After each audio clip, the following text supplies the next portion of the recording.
नमस्कार साथियों, आज हम बात करेंगे बजट के ऊपर। जैसा कि आपको विदित है कि अभी हाल ही में 1 फरवरी को हमारे वित्त मंत्री निर्मला जी सीतारमन ने केंद्र सरकार की तरफ से संसद में बजट पेश किया था। यह बजट पहले 28 फरवरी को पेश किया जाता था, किंतु समय अभाव के कारण इनके ऊपर चर्चाएं संसद को कम मिलता था चर्चा करने के लिए, क्योंकि 1 अप्रैल से भारत का वित्तीय वर्ष स्टार्ट हो जाता था। अतः समय के अभाव में इसको जल्दबाजी में पास करना होता था। अतः अभी के कुछ वर्षों से यह 1 फरवरी को स्टार्ट होने लगा है, ताकि सरकार को समय मिल जाता है संसद के द्वारा चर्चा करने के लिए।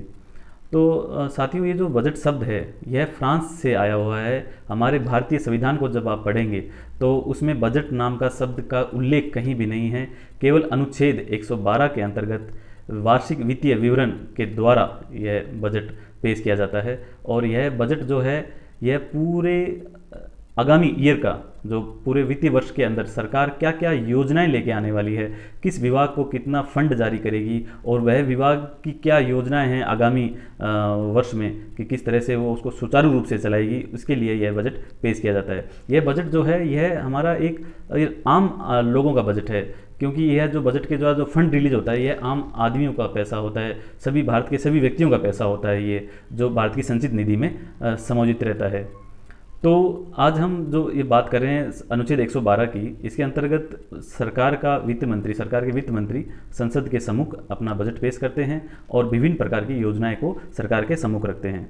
फिर अनुच्छेद 113 के अंतर्गत इसमें होता है अनुदान की मांगे के ऊपर कुछ चर्चाएं होती है। अनुदान के मांगों के अंतर्गत सरकार बताती है कि इस डिपार्टमेंट को, इस विभाग को हम इतना फंड जारी कर रहे हैं और उनकी ये आगामी ईयर्स में प्लानिंग है। जैसे मान लीजिए रेलवे को हमने इतना फंड जारी किया है क्योंकि यहाँ पर इसका आधुनिकीकरण होगा, मेट्रो रेल की ये होगा, कुछ नई रेलवे लाइन बिछाई जाएगी। तो इस तरह के उनको विवरण प्रस्तुत किया जाता है विभाग व विभाग, और उसके ऊपर चर्चाएं की जाती है। तो इसमें विपक्ष पार्टी या मान लीजिए राज्यसभा है या लोकसभा के कुछ विपक्ष पार्टी है, वो उसके ऊपर कटौती प्रस्ताव भी प्रस्तुत कर सकते हैं कि नहीं, इस विभाग को इतनी आवश्यकता नहीं है, इसको कम कीजिए या और बढ़ाइए, किसी विभाग को उसको आपने कम दिया है। तो इस तरह की ये चर्चाएं इसमें हो जाती है, जिसको अनुदान की मांगे के रूप में हम इसको समाहित करते हैं। उसके बाद साथियों, इसके ऊपर डिबेट होने के बाद इस बिल को फाइनली पास किया जाता है, बजट को। और जब इसको पास किया जाता है तो लगभग एक डेढ़ महीना हो जाता है, अभी जो हाल ही में 1 फरवरी से जब से बजट स्टार्ट हुआ है, और सरकार के पास काफ़ी कम समय रह जाता है कि बाकी जो कुछ विभाग बच जाते हैं, क्योंकि काफ़ी अवरोध भी पैदा होते हैं कुछ विपक्ष के दलों द्वारा। और संसद की जो मुख्य काम है बजट सत्र में बजट को पास कराना, उसको न करके विभिन्न प्रकार की मांगों के ऊपर उनकी जो चर्चाएं होने लग जाती है और पूर्ण जोर से वो विरोध करने लगते हैं, तो उसके द्वारा कहीं भटकाव भी संसद में होता है। तो उसको दरकिनार करके सरकार सर्वप्रथम अपना यही काम करती है कि बजट पर चर्चा हो और उसके ऊपर काम किया जाए। बाकी के जो मुद्दे हैं वो प्रश्नकाल और शून्यकाल में संभव हो पाते हैं। तो साथियों, ये जब बजट पेश किया, बजट के ऊपर जब वोटिंग होती है तो सभी अनुदान के मांगों पर वोटिंग कर लिया जाता है। तो वोटिंग का मतलब ये नहीं है कि सरकार को अनुमति मिल गई है भारत की संचित निधि से पैसा लेने की, क्योंकि यह तो केवल एक प्रक्रिया है। इसके बाद सरकार को एक अलग से बिल पेश करना पड़ता है, जो मनी बिल के द्वारा प्रस्तुत किया जाता है, धन विधेयक के द्वारा। उसको बोलते हैं विनियोजन विधेयक, एप्रोसिएशन बिल। इस बिल के माध्यम से सरकार एक अनुमति लेती है संसद से कि हम भारत के जो संचित निधि है, जो आम लोगों का जो पैसा है, उस पैसे को हम उपयोग करना चाहते हैं विभिन्न विभागों के द्वारा। और यह विभिन्न विभाग के कैपिटल बजट और रेवेन्यू बजट, दो भागों में उनको फंड जारी होता है। साथियों, यह जो इसके बाद फिर नेक्स्ट प्रक्रिया होती है वित्त विधेयक के द्वारा। वित्त विधेयक एक ऐसा विधेयक है जो संसद को सरकार के द्वारा यह अप्रूव कराया जाता है कि वह नए टैक्स आम जनता पे लाने जा रही है, या कुछ टैक्स है उनके अंदर संशोधन उनको करना होता है, उसको वित्त विधेयक बोलते हैं।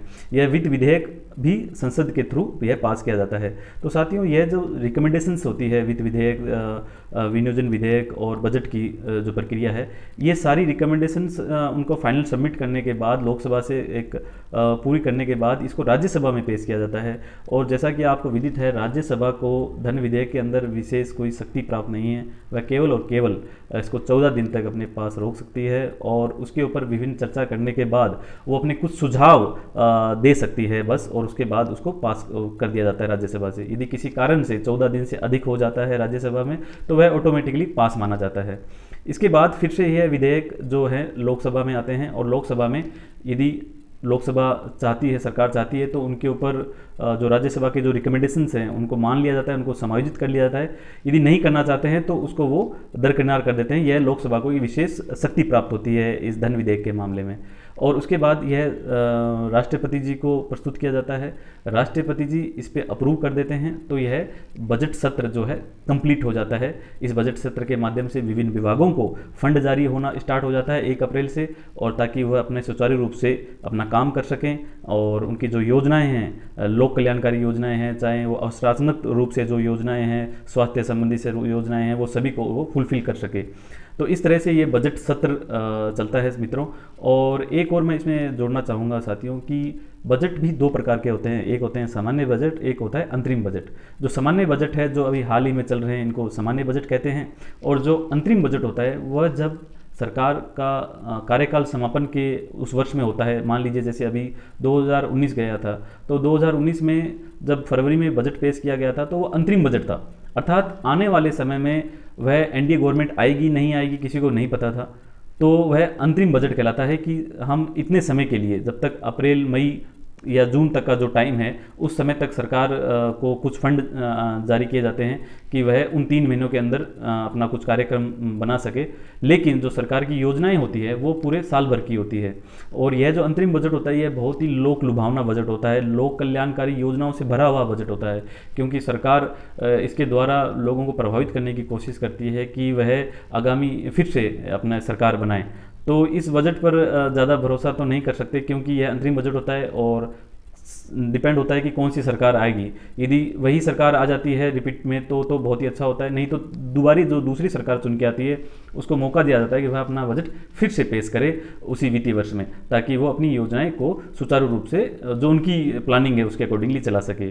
तो साथियों ये 2 बजट होते हैं, अंतरिम बजट और सामान्य बजट। साथ ही में जो हमने आज चर्चा की कि बजट जो एक वार्षिक प्रतिवेदन है, इसके अंदर विभिन्न विभागों को फंड जारी किया जाता है, उसके ऊपर चर्चाएं की जाती है और ये चर्चाएं करनी ज़रूरी है। सीधा हम इनके ऊपर डायरेक्ट उनको पास नहीं किया जाता, उसके ऊपर विपक्ष है जो उसको अप डाउन अपना प्रस्तुत करता है और सरकार उनको मान के अप डाउन करते भी हैं और उसके बाद राज्यसभा में भेजते हैं। राज्यसभा में भी सेम ही प्रक्रिया होती है। और इसके बाद जो हमने चर्चा की थी विनियोजन विधेयक, जो सरकार को अप्रूव करता है फंड को निकालने के लिए संचित निधि से, और वित्त विधेयक जो सरकार को नेट टैक्स देते हैं, नेट टैक्स लागू करने की उसको शक्ति प्रदान करती है। तो ये साथियों एक बजट का प्रारूप था।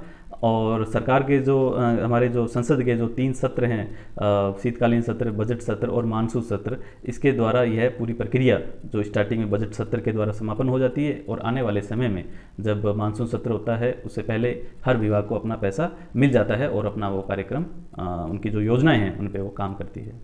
तो धन्यवाद साथियों, आप